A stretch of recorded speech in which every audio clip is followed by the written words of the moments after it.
இந்திய அரசியலமைப்பின் முகவுரையை அரசியல் ஜாதகம் பொலிட்டிக்கல் ஹாரோஸ்கோப் என்று குறிப்பிட்டவர் யார்? A. N. Palkhivala, B. Doctor B R. Ambedkar, C. Thakurdas Bhargava, D. K M. Munshi. விடை டி. கே.எம். முன்ஷி. முகவுரை பற்றி பின்வரும் எந்த கூற்று சரியானது? ஏ. முகவுரை அரசியலமைப்பின் நோக்கங்களையும் தத்துவத்தையும் கோடிட்டுக் காட்டுகிறது. பி. இது சட்டமன்றத்தின் அதிகாரத்திற்கான மூலமாகும். சி. முகவுரையில் குறிப்பிடப்பட்டுள்ள மக்களின் நீதி என்பது சமூகம், பொருளாதாரம் மற்றும் மத நீதியை குறிக்கிறது. டி. முகவுரை நீதிமன்றங்களால் அமல்படுத்தத்தக்கது.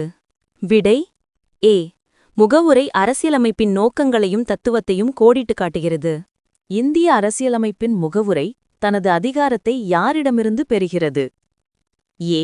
இந்திய மக்கள், பி. இந்திய அரசியலமைப்பு நிர்ணய சபை, சி. இந்திய உச்ச நீதிமன்றம், டி.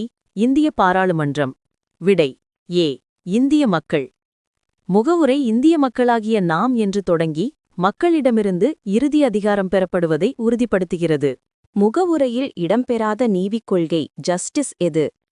ஏ. அரசியல் நீதி, பி. பொருளாதார நீதி, சி. மத நீதி, டி. சமூக நீதி. விடை சி. மதநீதி. முகவுரையில் மதநீதி குறிப்பிடப்படவில்லை. நீதிக் கொள்கைகள் ரஷ்ய புரட்சியிலிருந்து பெறப்பட்ட சமூக, பொருளாதார, அரசியல் நீதி ஆகும்.